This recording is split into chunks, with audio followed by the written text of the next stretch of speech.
Willkommen Worte, willkommen Gedanken, Poesie und Stille in Berlin, in der Hauptstadt der Literatur.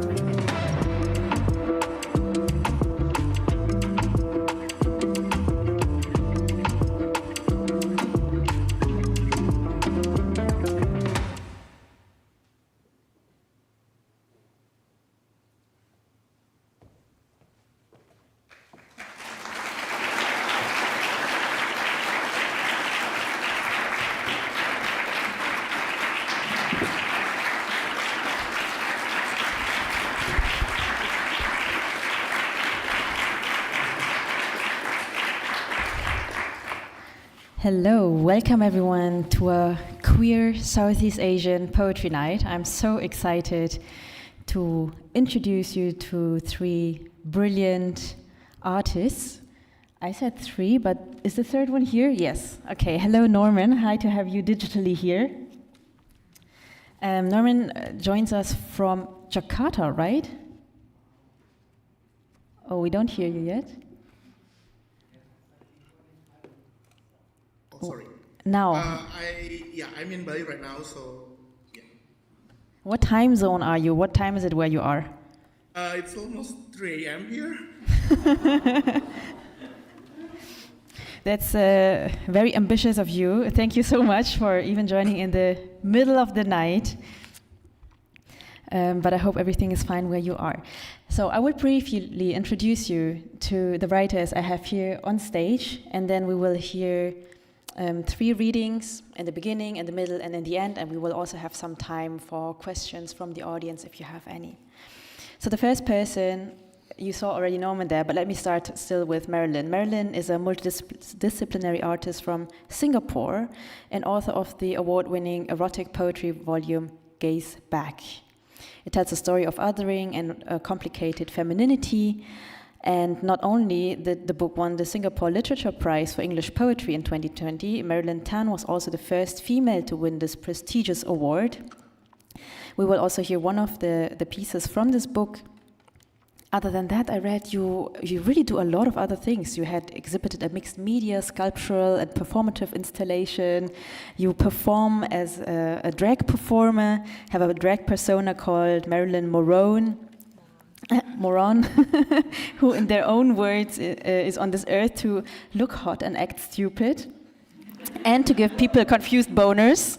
So it's not a topic for tonight, but I found it very exciting. And then we have with us next to me Tash Aw. Did I say it right?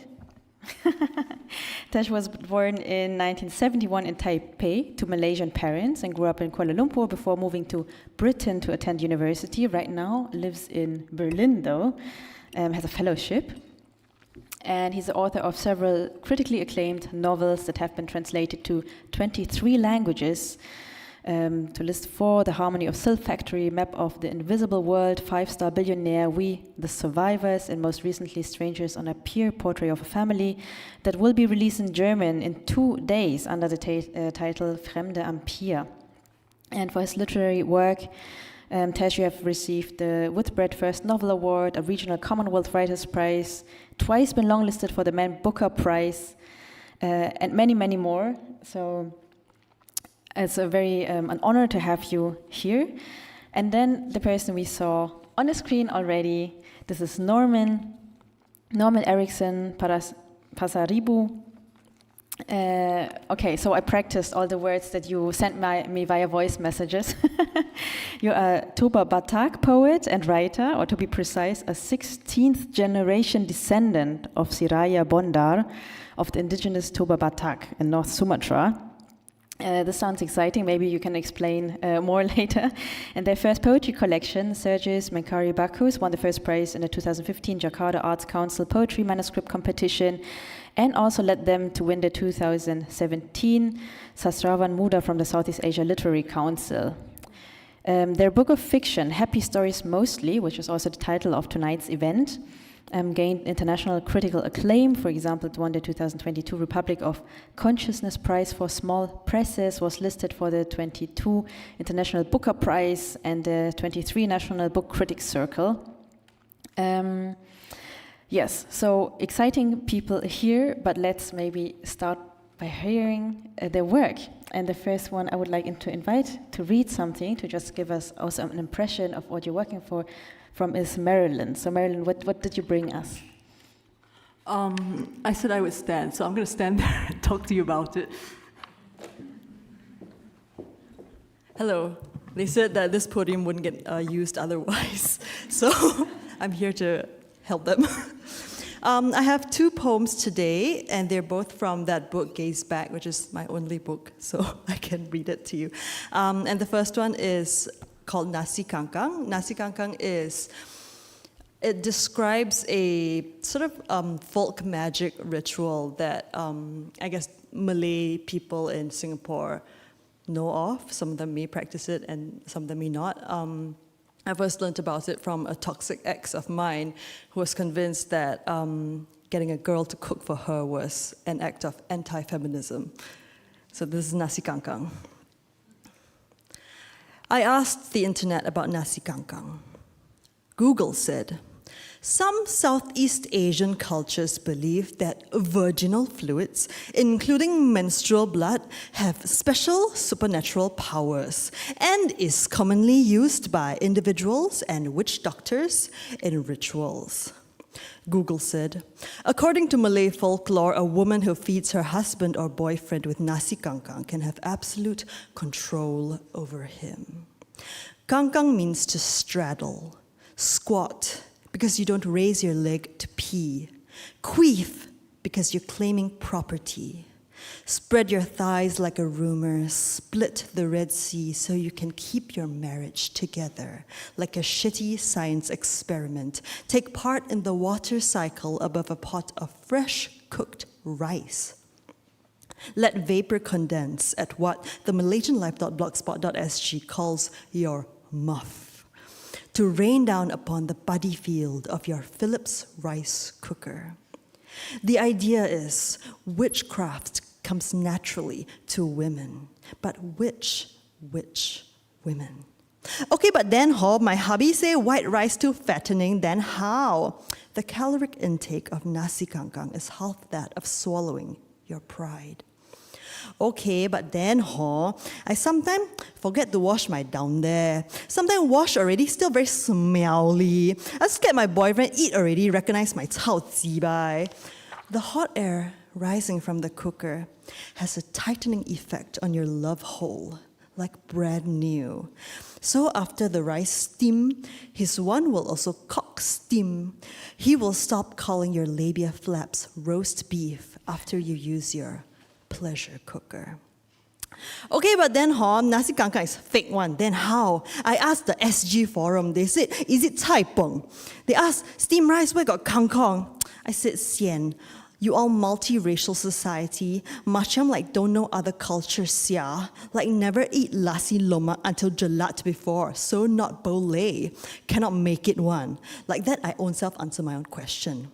But then every day I work until damn late, damn cui, no time to cook, no maid. How? The MalaysianLife.blogspot.sg says, for busy career women, useful improvisations to this recipe include using clay pot chicken rice. Just tapao the rice and do the kangkang at home. No need to keep a pet dog. Just get a man. Falling in love is a fist fight. It is common to hear bells when you finally win the Tinder match. Some will tell you that there's not much difference between a wrestling and a wedding ring. For many career women, there are pot lids like glass ceilings over their rice bowls, watering their wetlands to make sure that they are wanted. These thighs were made for walking, not waterlogging. I had a vision of a woman squatting over food like she was exercising her residential rights to the kitchen. My mother had a fridge magnet that read, "The woman who brings home the bacon shouldn't have to cook it." But that's possible only after you hire someone else to make sure the bacon cooks itself. It doesn't matter if your nasi kangkang is organically sourced, vegan, and gluten-free. It's not the emotionally healthy option. Keeping body and soul together is so much more than a campaign telling good girls to swallow. So instead of starving yourself, eat your own nasi kangkang, fall madly under your own spell. Forget those who call you demon, for you are self-possessed. Nobody needs a recipe to cook rice. Instead, gardening tips. Weed out self-doubt. Slash and burn those who tell you to be both curved and skinny as a sickle.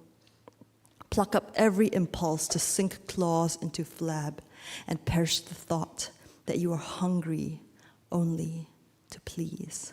Thank you, that was nasi kangkang. Thank you.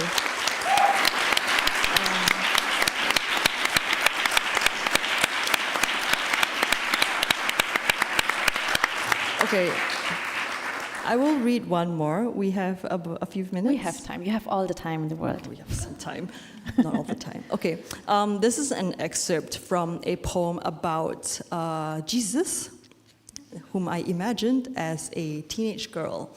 And okay, I think I need to read the first part for you to understand why I was so obsessed with this idea. And this poem is called Cursing the Fig Tree, the Holy Prepuce and Other Delicious Recipes. So the Holy Prepuce is actually the foreskin of Jesus that some nun in I think the 18th century was very obsessed with. She had a lot of visions about his foreskin. So this is an excerpt from her kind of this history of her visions. So 1, crying and with compassion, she began to think about the foreskin of Christ, where it may be located, open bracket, after the resurrection, close bracket. And behold, soon she felt, with the greatest sweetness on her tongue, a little piece of skin, like the skin in an egg, which she swallowed, end quote. Okay, so because of that, then I started thinking about, Jesus as this body, and what better body to imagine a vulnerable body, a body that's been marginalized and policed and decried, other than a teenage girl's body. And so this is my body. Concept. A confessional box with a red light on, like an invitation or a warning. Concept. Jesus as a teenage girl. This is my body. This is my blood. In the beginning, the Word was made flesh. Jesus taught the shame of a sinful body, of a receptacle-like body, a true vessel of Christ. Jesus being taught to keep his legs closed. Turns out the chalice of the Holy Grail is a menstrual cup. Jesus Christ and the silicone goblet of fluids. Jesus not being able to enter the very temple where he preaches. Jesus' mom telling him to get rid of the blood with bared teeth and barely concealed disgust. Jesus' schoolmates chanting, plug it up, in the girls' bathroom throwing tampons at Jesus, convinced that they would fit in the holes in his hands and his feet. The stigma of the stigmata. Jesus doesn't have access to the internet, the feminine mystique, the bleeding as power. All he knows is potency transmuted into poison, fire into filth. The same day Jesus learned to cover his shame, he figured out the holy prepuce of Christ meant Jesus' foreskin. The Savior's private areas popularized by the uncanonized Agnes Bland-Beacon's holy visions, enthusiastically transcribed by her confessor, a monk fascinated with the body of Christ. Jesus pulls his robes a little tighter, doesn't want to be one of those prophets. At the Last Supper, subsisting on celery and water, this is my body, it is beach ready. Tonight we dine, but we will throw it back up again, Roman Catholic vomitorium. Because you always see a jacked Christ, but you never see a fat Christ, the dad bod of Christ, the Kate Moss waif-like figure of Christ, perpendicular, stick-thin Christ. Why were the faithful crying at the Eucharistic feast? Because Christ had been away for so long. Why were the faithful hungry at the Eucharistic feast? A little piece of skin, like the skin in an egg, communing in communion calorie count. It's one drink of vinegar. It's one piece of egg skin. It's one apple. For Christ's sakes, eat me. In the beginning, the Word was made flesh, and some people say that word was yes. This is my body for public consumption. This is my body, salvation of the swarming crowds. Jesus has lost count of how many times his ass has been stroked, surreptitious, back of the hand by the faceless faithful. It's called back palming because the fronts of your palms are pressed together in penance. Who touched me? Jesus said, Luke chapter 8, verse 45. Who touched me? Again. Jesus finds walking on water easier than walking home alone at night. Jesus walks with nails clenched between his knuckles. If he didn't want to be crucified, he shouldn't have manifested in human form. If he didn't want us to tear it, he shouldn't have worn a one-piece seamless garment. He shouldn't have let the Holy Spirit inside him. Doesn't he know how many people the Holy Spirit's been inside of?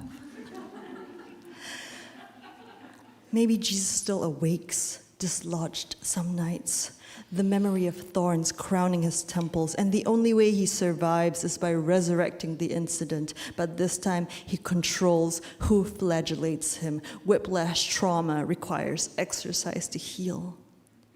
Jesus' safe space is a tomb hewn in rock, a safe word like a great stone rolling across his tongue. Amen, amen, amen, amen, amen.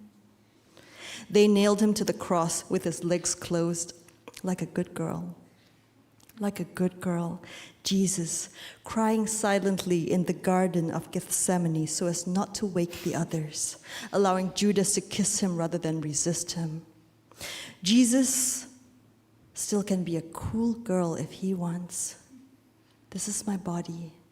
Take it and eat it, and never, ever mention the blood. 4. In 1900, the Roman Catholic Church ruled that anyone thenceforward writing or speaking of the holy prepuce would be excommunicated. Thank you.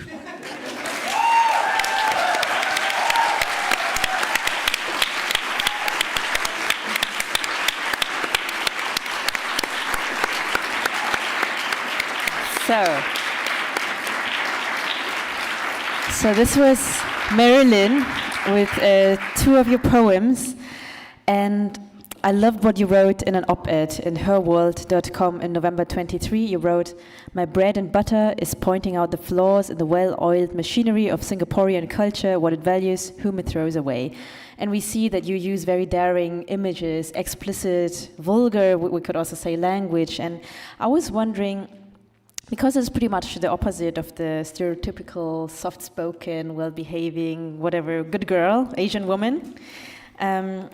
And I wonder if you chose this rebellious role with sexual liberation and that it also liberated your language, or was it maybe the other way around, that in the writing you found some sort of liberation and also this confidence to express yourself in that way?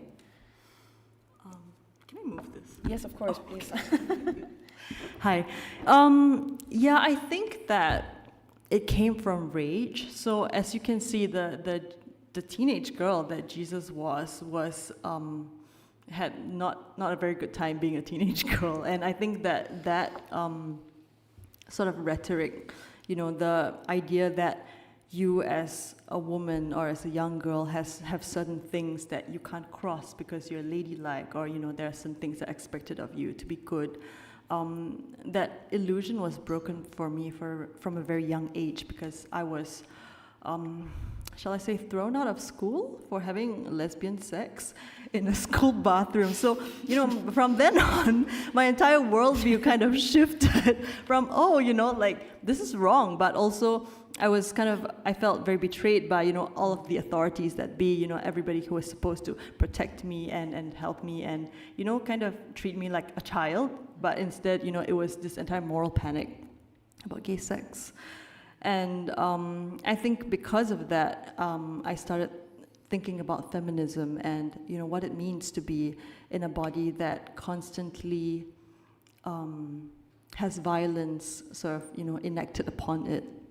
And because of that, respectability politics is a huge theme in my work.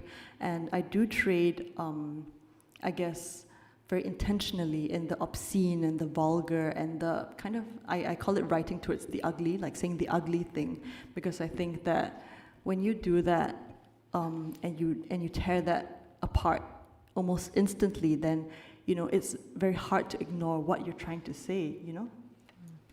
How is it, maybe you can tell us a bit about how it is received, because you come from Singapore, you still live in Singapore. We had this talk outside where I said friends of mine moved away from a gay couple because it was so homophobic. So being open about these topics is not an easy thing where you are.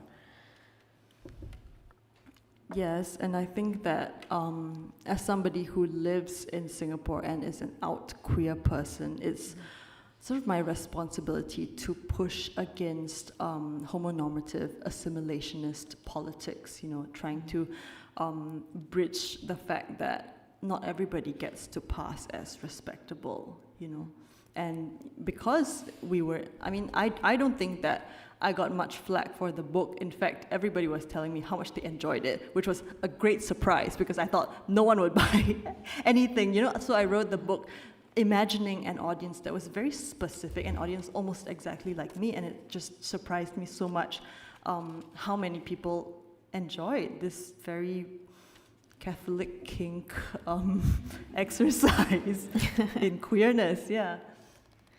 I would like to address my next question to Norman, because Norman, I also read about you that, well, as you live in Indonesia, this is another country that strongly disapproves of LGBTI rights. And in one of the interviews you gave for the Booker Prize, you said the translations have opened doors for you to places where your writing can live terror-free. So not only could you find a kind of new audience or a new market outside from where you are, but I also saw that your most recent book was published recently on 29th of August. Congratulations on that. You wrote it in English originally. So was it also a very deliberate choice to say, okay, look, I am where I am, but at least I will publish in another language now for maybe even another audience? So the book title was My Dream Job, and like the brilliant Marilyn, I borrow from the Bible.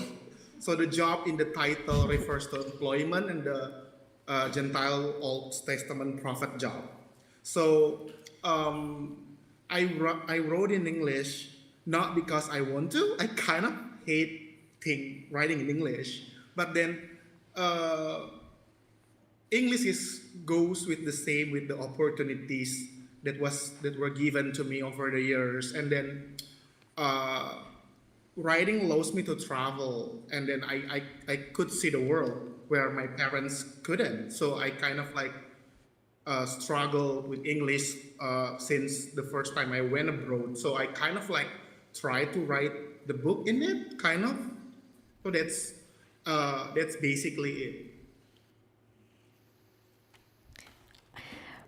But how does it feel for you actually to write another language? Like, does it open totally new thoughts or worlds?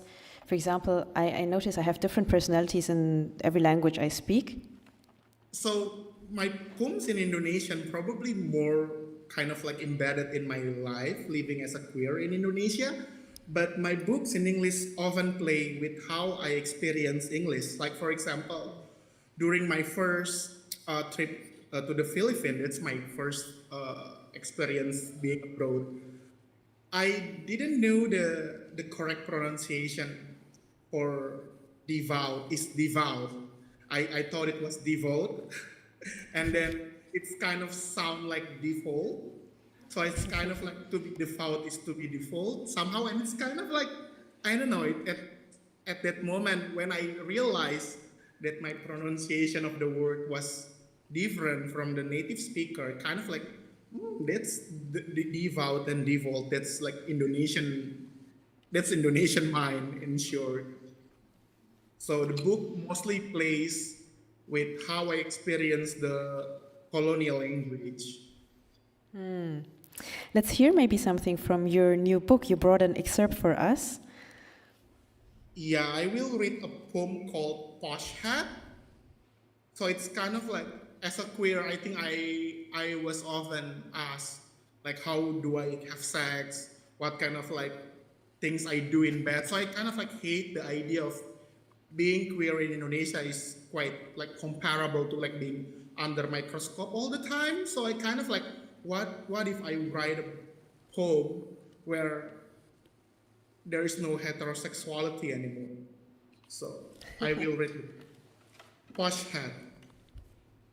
Auntie, what kind of food did hetero people like? I mean, they look exactly like us, as magnificent as us. I saw their photos and statues in the museum last week, right after the dinosaurs. The guide laughed when I asked if they like frozen strawberry jam on bread. I like a frozen on my bread, I don't know, it makes me hope. Why did so many of them run with backpacks on? It's as if they were perpetually coming out of the train station, so late for a job interview. I mean, the job interview. It's understandable, maybe they were poor and had families to feed. Were some of them rich though? Did they have to always work overtime? Any of them doing accounting like you? Was it easy for them to get a job? Also, when hetero people lost their jobs, they cry. They cry. When they cry, did they think of their moms?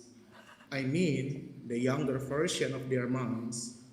I mean, the version of their moms when they still had the jobs. I mean, the moms who still had bright futures. I mean, the sandwich generation. Auntie, should we right now write a poem for all the hetero people who lost their jobs?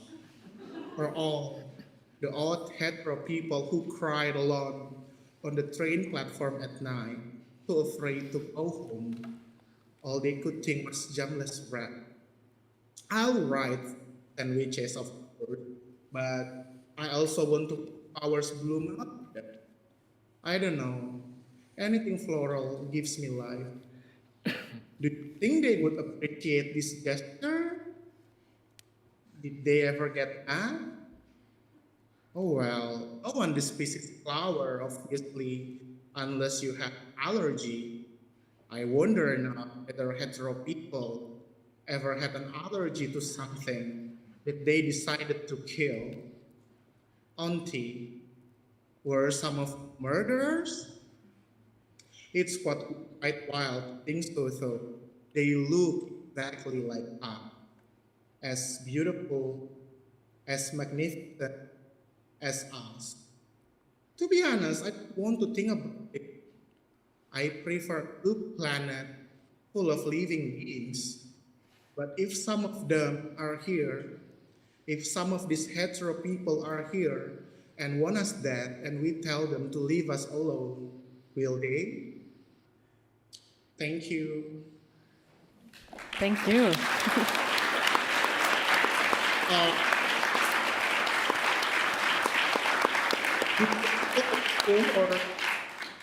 Or should we call it a day? Again? If my voice is clear. I heard you. I think the rest too.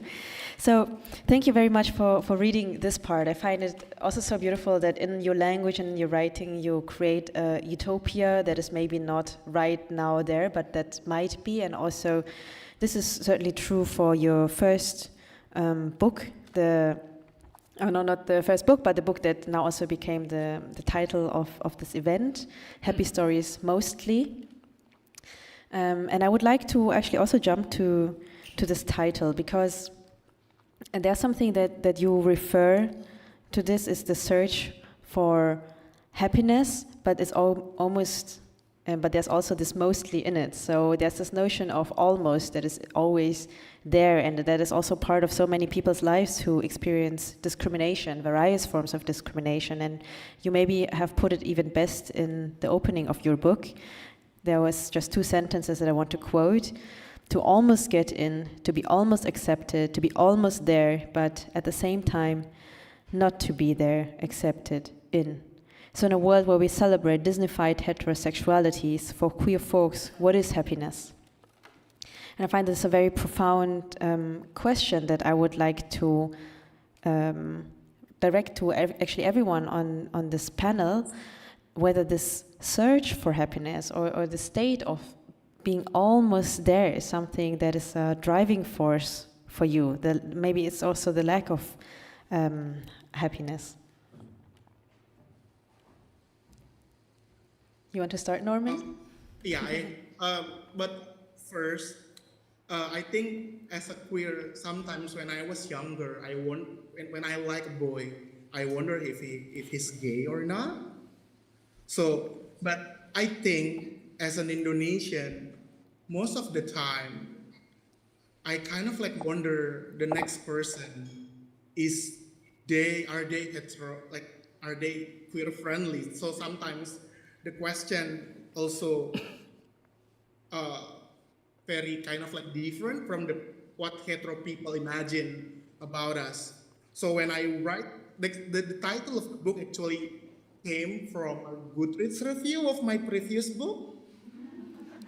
So the reviewer mentioned that I should retitle my first book as Sad Stories for people who suffer or something like that.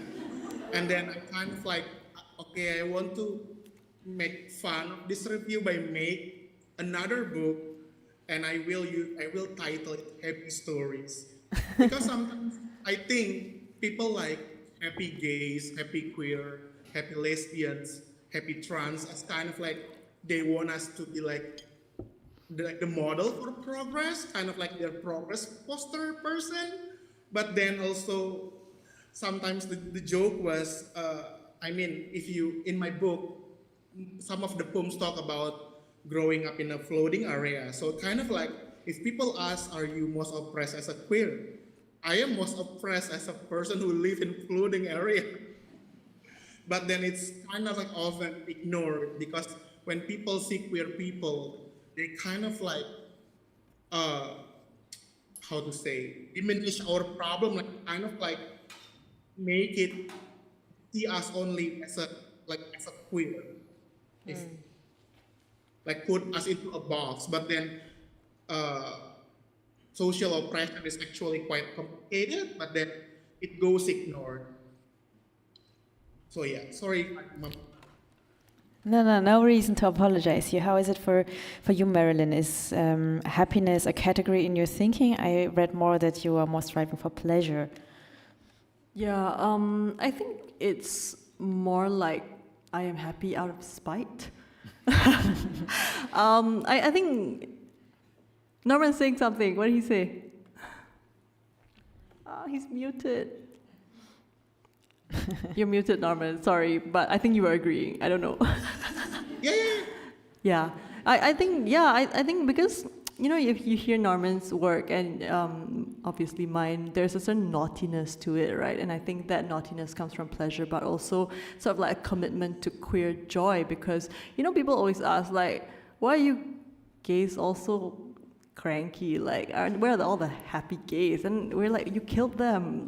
There's just us left. So I think it's more like, you know that saying, like, queer, not gay as in happy, but queer as in fuck you, you know? So I think it really is a fuck you, you know, to everybody who wants to see queer people suffer, you know, like, the more homophobic people get, the more you have to be happy. You know, it's almost like a responsibility. I have to be happy. Look at how good my alternative lifestyle is. Not to mention, as a queer writer, we want our craft to be kind of like praised, but then they kind of like only talk about how gay we are. So it's kind of, sometimes it's a bit annoying. Like, how do I say it? Yeah. Yeah. Tash, how is it for you? You are more of a prose writer. Your work is not judging, like much more serious in that regard. I think you don't work with means of. I love it when people say I'm not judging, but No, I love serious, sad even. Is happiness? What's your relation to writing and happiness? Well, I think just picking up on the theme of happiness and sexuality, I think it's very important to sort of state the obvious, which is that these things don't exist in isolation. So sexuality doesn't exist on its own. It's linked to other things: being an immigrant, being a woman, being poor, being other kinds of excluded categories. And it also is, I think, we all represent or come from one Southeast Asian country, but it is still very important to highlight the differences between these countries. And even though there's so much in common, there is a fundamental difference, say, between Malaysia and Singapore. So, Singapore recently made a lot of progress legally in terms of liberalizing equality for queer people, but the reality is very far from that. Malaysia, on the other hand, is still incredibly exclusive of excluding of queer people of any kind, and yet it's kind of also the gayest place in the world. I mean, people can't imagine how gay and hedonistic it is. What do you mean by that? What I mean by, if like Marilyn talks about being thrown out of school for having lesbian sex in the toilets, if they did that in Malaysia, there would be half the people not be in school anymore. I mean, it's just, and so you have this very uncomfortable dichotomy where on a legal basis, nothing is allowed, but on an everyday level, everything is happening. And so it's very difficult to define what happiness is. Is happiness confined to the body and what you can do on a daily basis? Or is happiness linked to what you can be in a legal sense? Can you be happy and equal in a legal sense in marrying the person of your choice? Changing your gender on your passport, changing your name on your passport. All these things are really fundamental things that don't exist. And I think to isolate one thing from the other, I think is very, very difficult. I mean, for me personally, long before I realized how much the rest of the world was very wary of queer people, I already knew that they hated immigrants. I mean, I was like 4 years old when someone told me to go back to China. So I knew that the state of being Chinese in Malaysia was, for me, a bigger problem at an earlier age than it was to be gay. So all these things, these sense of exclusion, these different senses of exclusion, they merge together and form a state where it's really difficult to say, if I get this sorted out, I'll be happy. If I can marry my partner and adopt children, I'll be happy. Because what happens to everything else? So it's really, I think it's difficult. So writing for me is about excavating all these layers. And also understanding these different layers of exclusion, even as for me, for example, understanding there's race, there's gender, but also poverty, for example, which was even now I would say even maybe the hugest factor why people discriminated against. No, absolutely. And I was talking very recently to a friend of mine who is my generation, Malaysian of Indian descent, and grew up in a very poor family in a rubber estate in Malaysia, has 14 brothers and sisters.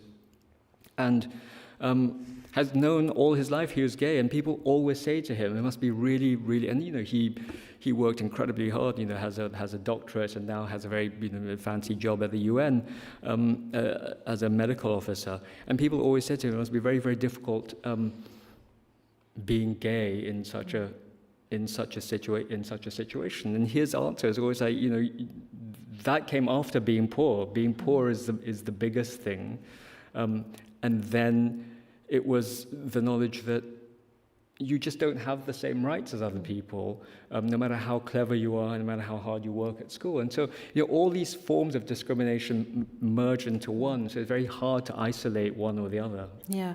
What's interesting about your work is that other than the other two, you have left Malaysia, or you have left Asia in total, in general. You moved to Britain to study there and spent some time, I think, in France. Now you're here, so you're mostly in Europe, as I understand. Your topics, however, they stay in Southeast Asia, so you also work inspired by biography. How does this distance from being where you come from shape your writing, or is it even enabling it? I mean, it's very hard for me to think of distance in a binary sense. I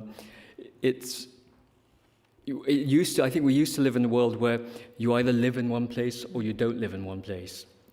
And nowadays, because we live in such a globalized world, I find that it's very hard for me to think of myself as living in Europe, because I spend so much time in Asia, and every time I'm there, it feels as if I've never left. And because parts of me are always caught in one place that my body is not, I feel this also influences my writing. So there's always a tension in my writing about where the body is and where the kind of the more intellectual concerns are. And when I'm in Malaysia, I find it almost impossible to think of myself in any other way than a corporeal sense. I just feel that my body belongs to that place and is subsumed by it. So, it's subsumed by the politics, it's subsumed by the grind of daily life, it's subsumed by family, it's subsumed by the kind of background I come from. Whereas when I'm in Berlin, as I am this year, it's, I'm nobody, I choose to be whoever I want. And generally, invisibility is a very good tool, I think, for writers. Not when you grew up with for writing. I see that. So you brought us your newest book, Strangers on a Pier, which you wrote, I think, published in 2021, and now it comes out in German as well. You brought us a little part. Maybe you can tell us a bit about the book first, and then about the part you're reading. Yeah, the book is really it's a memoir of my family, a very small memoir of my family. Someone asked me to write a piece about my face, about me and who I am, and I realized that I couldn't tell my story unless I told the story of the people who gave me that face. And it was only when I went back to look at that story that I realized that I actually didn't know anything about my grandparents, very, very little, and actually comparatively little about my parents. And it's a book about silence, and it's a book about how I've tried to resist that, but ultimately unsuccessfully. You expect a family memoir to be something where you go and talk to your parents, and you're all of a certain age now, and they divulge secrets to you, and then you have this beautiful closure, this resolution where everyone understands each other better. Except that never happened to me. My parents just didn't want to tell me anything, were not forthcoming. Over many years, I got snippets of stories here and there, but essentially their whole lives were about withholding. And my whole life was trying to break that sort of code of silence. It was about resisting family, resisting what family meant. And that's when I think sexuality helps, because it adds to the sense that I was different and I needed to form my own reality. And so the passage I'm going to read is about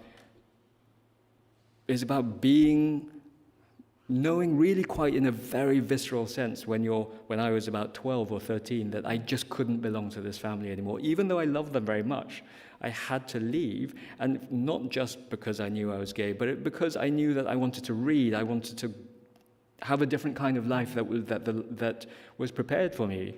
You know, my first cousins work in factories, they work as bus drivers, and I knew that if I ended up with that kind of life, I couldn't be the person I wanted to. So it's about this sense of betrayal, this sense of thinking I'm already on the outside, and the mere fact that I'm different at this table means I'm somehow betraying them.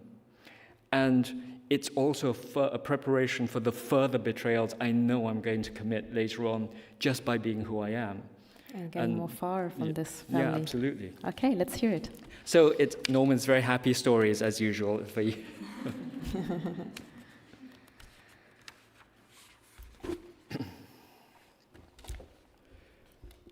I spent most of my school holidays with my maternal grandparents, who lived in a 1920s shop house in a small town called Parit, in the heart of the tin mining region of Perak.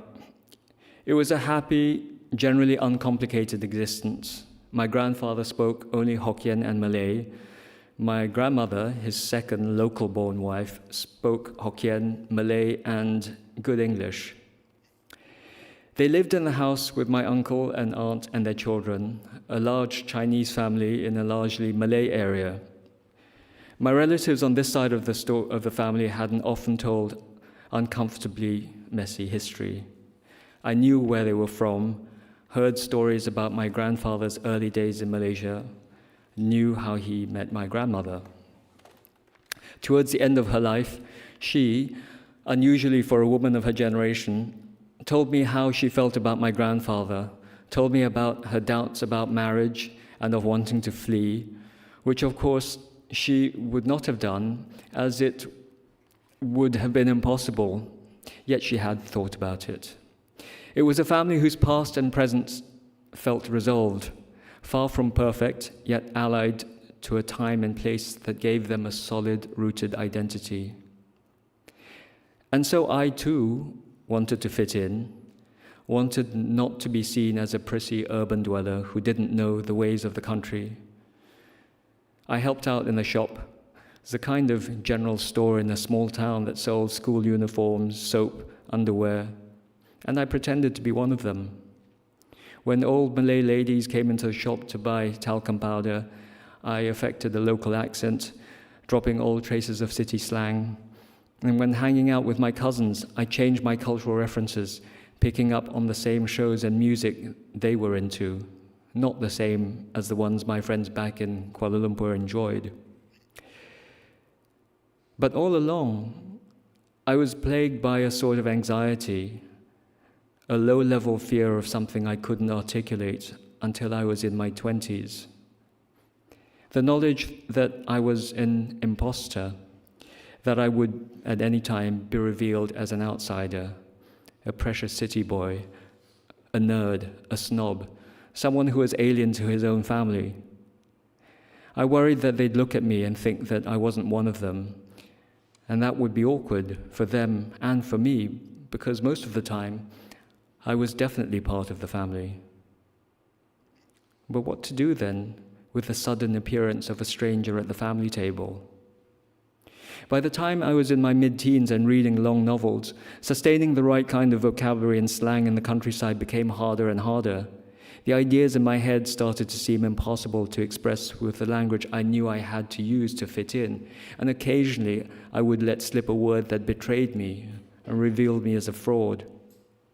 Once, when we saw a section of jungle that had been cut down to clear space for a growing palm oil plantation, I talked about deforestation. I read Faulkner and Steinbeck in private, hiding the books between the clothes in my bag. My sister, older, tougher, more determined to escape, openly practiced Chinese calligraphy and French grammar in the shop, ignoring the customers who came in to buy a box of sewing needles and chat about the level of the river during the recent rains. She had staked her claim to a separate existence, was pursuing it honestly and single-mindedly. She was still in the shop, still speaking Hokkien and Mandarin, but her life was already detaching from that of our cousins and grandparents, like a slowly shifting tectonic plate breaking off to form its own continent.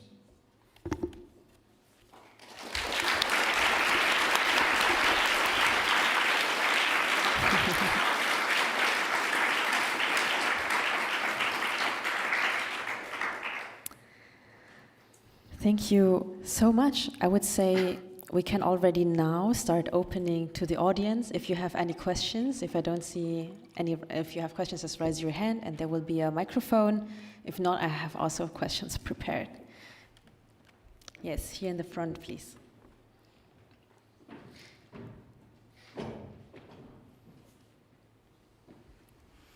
Hi, thank you very much for being here. Thank you for being so inspiring. My question is... Maybe you can grab the microphone so she I doesn't don't need to know. stretch so much. We're is not this allowed okay? to grab them. Okay. Yeah, so, yeah, so my question is, in the midst of this like hatred and pushback towards queer people, like in general, what are your strategies and mechanisms to be kind to yourself and like kind to others in your writing? Like, what is your writing strategies of resistance, I would say so. Mm-hmm. Who wants to answer? Norman, you can also raise your hand and I see you if you want to. My strategy was very simple. I just block people I don't like. Like, so people like, kind of like when they slide the DMs and they are saying weird stuff, block. If I know an artist is a queerphobic, block. That's the strategy. Blocking is self-love.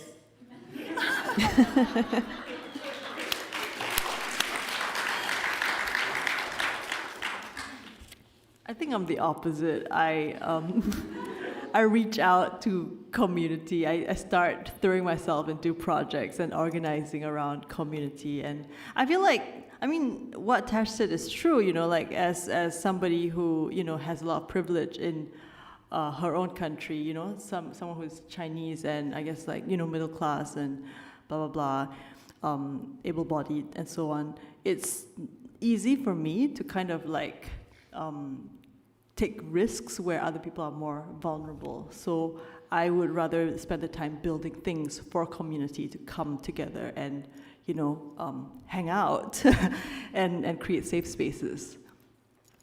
I don't know if it's possible to have a strategy against these kind of things, because it's such a huge thing that one has to sort of confront, that I think devising any kind of strategy to me seems to be so crushing. And so my strategy, if there is one, has always been the same, which is just survival, and just carry on doing what I do, which is right. And I think that's sort of the most anyone can do, which is to sort of continue engaging with what is important to them, and exploring things that are important to them. And occasionally, you know, you'll get together in spaces like this with people who think in the same way and who feel the same way, and that allows you to keep going on and keep surviving and keep resisting. And that's, I guess, all I can say. I will sneak in a question now. I would like to talk about digital spaces, because Norman, you said you blog. This is obviously also, you can do this in real life, but also a very online-y thing to do. And also you, Marilyn, you work with lots of references to internet culture, also use internet language. Is the digital space a place where you feel more comfortable or where you go to, or how come that you use so many internet references? Because I'm a nerd.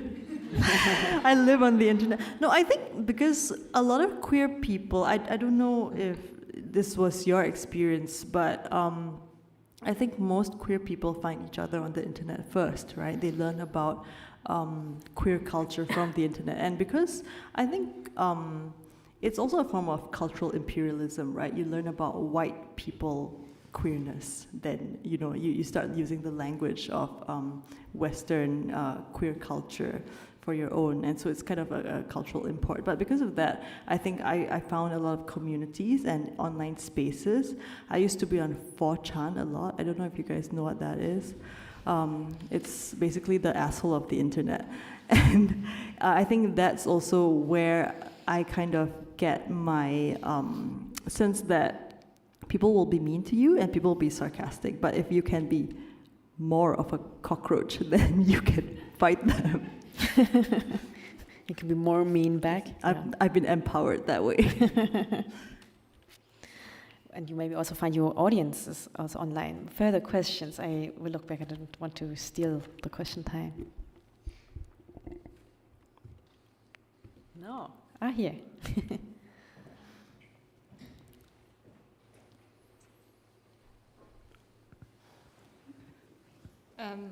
Thank you so much for being here. I'm asking for my Singaporean wife and I. I actually, out of personal reasons, would like a guide from all three of you how to come out in your... In Singapore? Yes. Well, you have a specialist. I'm actually the worst person to ask, because remember that thing I told you guys about that happened? I was outed. So I came out to the whole country at the same time, I guess. I mean, are you asking about coming out in Singapore in a specific sense? I think it's very difficult. I think everyone has a different way of coming out. I think I would really, really hate to be prescriptive about that. I would also ask, do you need to come out? It's kind of an idea that's not necessarily the best for everyone, I think. And what is coming out even, right? Yeah, you can sometimes have a few people know it and then more and more, and not this one surprise moment. For whom it was a surprise. I think in Indonesia, it's more like other people telling to you that you are gay rather than you are coming out to them. So it's kind of like you don't even need it. So you don't come out, you go out. Yeah. No, they pull you. Or you have to prove the opposite. No, maybe also just to give a little bit of context here. I don't know how familiar the audience is with LGBTI rights in Southeast Asia. Tesh already started it by saying the countries are very different, and in fact it is so. The legislation in different countries, some are a bit further. So in 2023, Taiwan, for example, took steps towards a full marriage equality by lifting restrictions on registering same-sex marriages between Taiwanese and foreign nationals. And same-sex couples, since last year in May, were also afforded full adoption rights. In Malaysia, there were also the other bad news that there was in the news for Johor State. There was a government plan to build a rehab center for people in same-sex relationships, and also the minister informed the parliament that there have been no same-sex marriages registered in Malaysia. So you have this whole span. In Vietnam, there are same-sex marriages, for example, but or it's not forbidden, but not protected under the law. And we see in Singapore, which you already said, they decriminalized gay sex, but at the same time deny same-sex marriage. And Indonesia, also again on the worst side, outlawed homosexuality even when it forbade sexual relations outside of marriage. And of course, same-sex marriage is banned. So.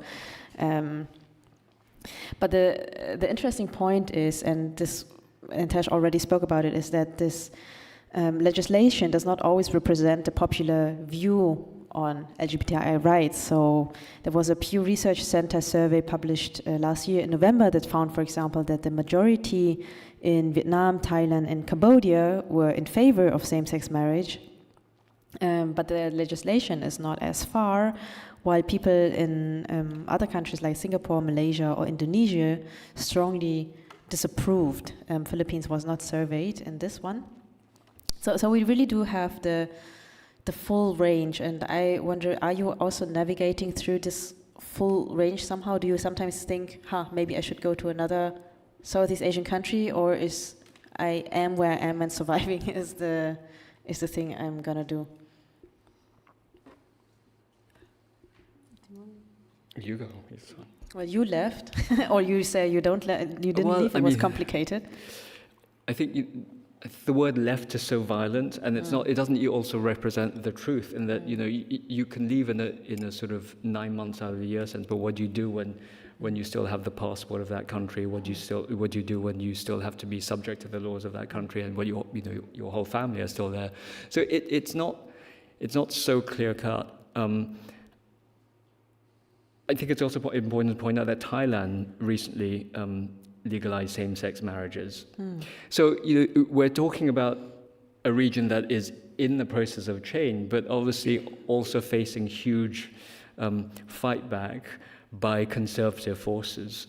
And so I think, going back to the question earlier, the question is about how we resist that, and how we resist that is by continuing, I think, just to exist. I don't think moving to Thailand is going to change anything it might sort of change something on a administrative level, like I can marry my husband, but what does it do for the rest of Malaysia? I don't think it does anything. So, I'm not sure what the Singaporean, I can't speak to the Singaporean experience. I haven't been there for so long. I would say that a lot of Singaporean queers with some kind of, mobility, social mobility, do see moving away as a way to kind of escape, live their best gay life. But I feel like, it's also about intersectionality. Your community is your community. You can go somewhere else and find community, but I think you carry all of your cultural history with you. And at the end of the day, right, if you move, then that's one less person there to challenge the status quo, So I think for me, even if I moved away from Singapore with all of its, nonsense politics, it would still be my sort of I would still be concerned about everybody else who wasn't able to move, those people are like my Singaporean queers, Do you sometimes think, because I think all of you also work on very political issues that touch the subject of social justice, discrimination, or a colonial past, and do you feel like when you touch these subjects, it's kind of you have to, or is it like a feeling that you have inside, okay, you really need to address it, or are you also as artists somehow caught in this field? The reason why I'm asking this is I'm also often writing, and people always kind of, and I don't know what they exactly mean when they say, okay, are you just interested in this? And I'm like, I wish I could also write about so many other things, but this is like consuming me. I need to understand so much for myself. And I was wondering, how is your relationship to these very political questions, where you maybe even feel the urge to maybe even change something, or you feel at least something should change? Maybe you're not in that role, but where are you as artists then?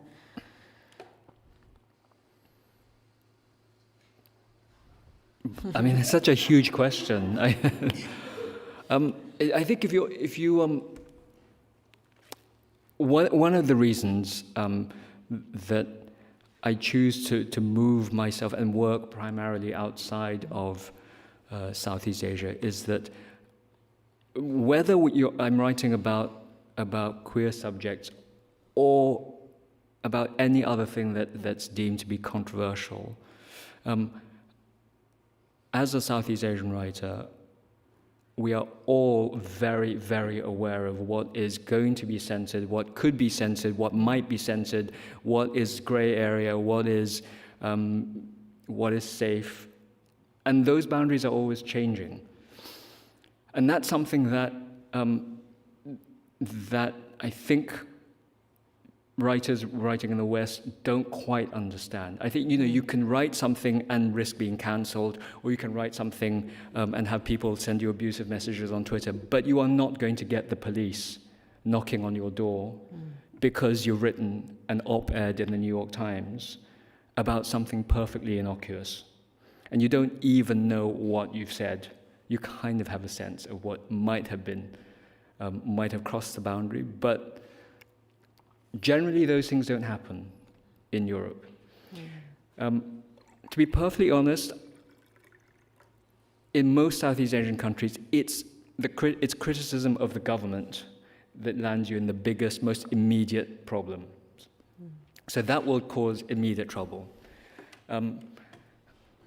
If you're talking about something on one level removed from that, so for example, the refugee issue, so Rohingya refugees in Malaysia or Singapore, or abuse of domestic workers. That might or might not be. If you write about religion, so in Malaysia and Indonesia, I think, and Norman will correct me if I'm wrong, any criticism of religion is almost certainly going to be a problematic thing. So really, when you're talking about writing as an artist and writing as a political writer, and trying to confront all the issues that make up society. And it really is, although we live as queer people, we don't live just as queer. We live as people who are also trying to fight all these other things, or live in a society where these things are part of our daily reality. So the challenge for us is how to write about them freely enough so that we feel that we have done justice to ourselves as writers. Do you self-censor? Questions maybe also to Norman and the others, and if yes, where in the process? Like, is it in the very beginning we say, okay, just no, this is a topic I will just not even touch, or would you still write and maybe at a later point go over and say, do I really risk it? Is it worth it or not? Can I answer? Sure. I think the issue about self-censors can be pretty big in Southeast Asia. So, I mean, I am quite celebrated abroad, but then even for my novel, which I'm looking for a publisher in Indonesia right now, I saw it, I share it with an editor, and then she said, can we change the sex scenes in the first chapter? Even though it was a beautiful anal sex scene, and I was like, I want this to be kept. And then I think in terms of self-censors, I think as a queer person, I am quite sad whenever people talk about self-censorship. To me, it's mostly about the sex scenes, even though there are so many things that require, how do I say, editing. Like, editing is a form of self-censorship, but then when people talk about it, it's always about the sexual sins, but then doesn't give the time to take a look at the way as a writer I fictionalize. Because in a way, fictionalize is also self-censorship, but then when we talk about it, it's always, put in a pigeonhole as a queer writer, something like that. Even though it's much more kind of literary questions. I don't know if I make sense. Sorry if I don't make sense. Yeah, fictionalize is one strategy. Another one, I don't know if you practice it, could also just be hiding things in codes and metaphors. That's what people in dictatorships also do very often. I mean, I think poetry is great for that, right? So you have a very coded, you could couch everything in a metaphor. Like, I have a poem that describes the current ruling state of Singapore, the ruling party of Singapore, as an abusive daddy dom. So, it's just like, oh, well, it's just a kink relationship. Okay, we have time for one more last question, if there is any. Yes, here. Thanks also from my side for your generosity and the things that you shared. If I can stretch it a little, Vanessa, in the beginning, I mean, Marilyn and Tash, you already told us a little about your backgrounds and how they inform your writing. But then, Vanessa, in the beginning, you teased us that about Norman's background. And if I remember correctly, sort of your identity also as a 16th generation in terms of your ancestry. So I'd be curious to hear a bit more about how that informs your writing, if you'd like to share. Thank you. Okay. That's for me, right? So I think initially I always said that I am Indonesian, but then people keep giving me Javanese wayang as kind of like, oh, I know gamelan, so I feel like because Indonesia was going under like Suharto dictatorship, and then there was a big Javanization in the country for 32 years. I just want my identity to be like visible. I don't want to be like put in the background. Like whenever people talk to me, I don't want them to think about like Japanese culture. And then also like, as in my culture, we survived the Dutch colonizations, and then so many things in our culture are gone right now. And then probably the Tarombo, the Toba Batak ancestry, it's one of the few things that like survive. So I'm the 16th generation of Si Raja Bondar, and my father's was the 15th. So it survived the Dutch colonization, it survived the German missionary work in Tanah Batak. So I want that to be known. Thank you. It's also really cool if you can trace back your family so far. I'm more like you, I don't even know where I come from and what's my family history, no matter how much I ask. Thank you all so much. This was already the ending of this specific poetry night. Please make sure to also visit all the other events of the Internationale Literaturfestival. But thank you most of all to Norman, Marilyn, and Tesh for discussing with us, for reading for us. It was really wonderful, and I think we really saw a broad range of where queer Southeast Asian writing, whatever this is, could go. So thank you. And thank you, Vanessa. Thank you. An applause, please.